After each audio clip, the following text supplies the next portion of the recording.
Jadi dulu waktu gua SMP, gua tuh pernah jadi ketua kelas, cuy. Ya sebenarnya ini tuh bukan karena gua yang mau, tapi emang teman-teman gua aja sih yang kayak bangke, maksa-maksa gua tuh buat jadi ketua kelas. Dan gara-gara itu akhirnya ya gua kepilih jadi ketua kelas waktu gua kelas 2 SMP. Nah, awalnya ini tuh terjadi karena gua tuh bisa dibilang akrab sama semua teman-teman gua di kelas. Gua tuh dibilang nakal enggak, tapi lumayan bandel juga sih, kayak susah dibilangin gitu, atau istilahnya itu ngeyel lah. Nah, di sisi lain meskipun gua bandel, gua tuh termasuk orang yang pinter. Itulah kenapa teman-teman gua tuh ya nyuruh gua buat jadi ketua kelas. Karena gua dipercaya bisa ngurusin kelas. Soalnya ya gua akrab sama anak-anak di kelas tuh dari yang paling nakal sampai yang paling pinter. Nah, awal ceritanya itu ya kayak gini nih. Jadi waktu itu, kita tuh baru aja naik kelas 2 SMP gitu kan. Terus kita ini ada wali kelas baru nih.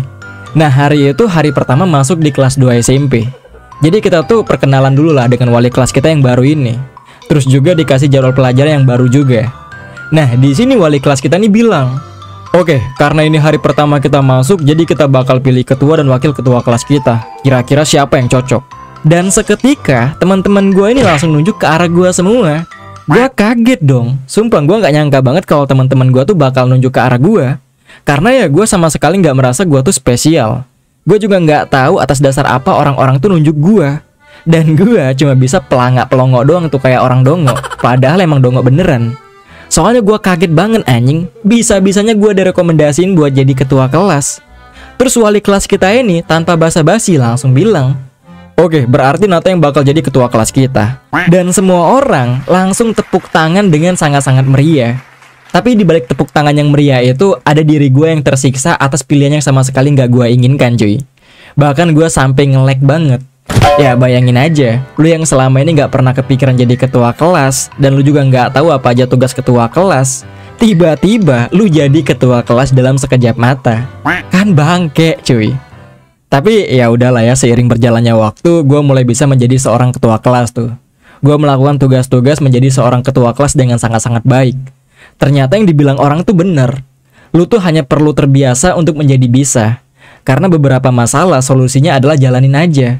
Yang awalnya kita kira rumit, tapi ternyata setelah kita jalanin, wah tidak serumit itu. Cuma yang jadi masalah, ada banyak hal yang bikin gua tuh pengen cepet-cepet naik kelas, cuy. Biar gua tuh nggak jadi ketua kelas lagi. Karena jadi ketua kelas tuh nggak enak banget, sumpah dah. Kita tuh jadinya serba salah gitu. Semua hal kesalahan yang ada di kelas, ketua kelas yang bakal disalahin anjing. Kayak misal nih, waktu jam kosong nih, temen di kelas gue pada ribut semua. Sedangkan gue cuma diem doang dan lagi sibuk dengan diri gue sendiri.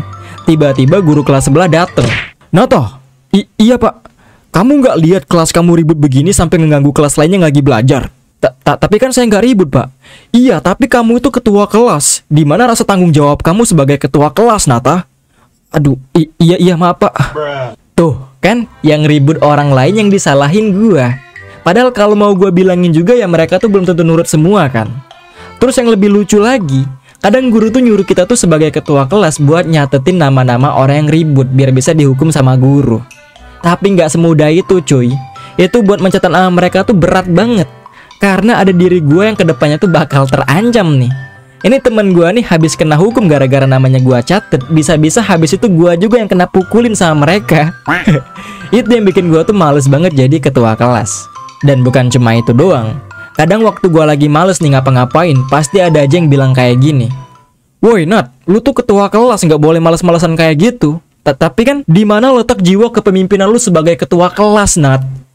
Iya ya udah, maaf. Sumpah, pokoknya semua perkara yang ada di kelas tuh itu yang salah gua, cuy. Makanya gua capek banget jadi ketua kelas anjing. Ibaratnya kalau di ML tuh lu sebagai roamer gitu. Kayak gini salah, kayak gitu salah. Terus lagi harus menerima semua damage dari musuh. Lu maju-maju nggak jelas terus mati, yang disalahin ya lu, dibilang nggak bisa nge-cover. Ya ketua kelas tuh sama lah kayak gitu. Bahkan hal-hal yang udah ada tugasnya masing-masing tetap aja lu yang bakal disalahin. Misal nih, waktu kelas lu lagi berantakan. Padahal di hari itu udah ada jadwal pikirnya masing-masing, udah ada yang bertugas buat ngebersihin, tapi tetap aja lu yang bakal disalahin. "Noto, kenapa pak? Kamu nggak lihat kelas kamu berantakan jorok gini, nggak ada kebersihannya?" Iya maaf pak, tapi kan udah ada jadwal piket masing-masing. Tapi kamu itu ketua kelas, Nata. Di mana letak rasa peduli kamu terhadap kelas ini? Iya maaf pak. Nata. Iya pak. Nata. Ampun pak. Nata. Iya. Nata. Tidak.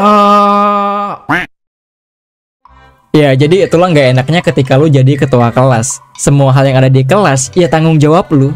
Bahkan ketika ada petugas upacara, lu pasti orang pertama yang bakal disuruh jadi pemimpin upacara. Intinya hidup lu tuh nggak bakal tenang boy. Gua heran aja sih, kok ada orang yang mau nyalonin diri jadi ketua kelas gitu. Tapi kayaknya beda cerita juga sih. Kalau mereka yang mau ya harusnya mereka seneng kalau kepilih.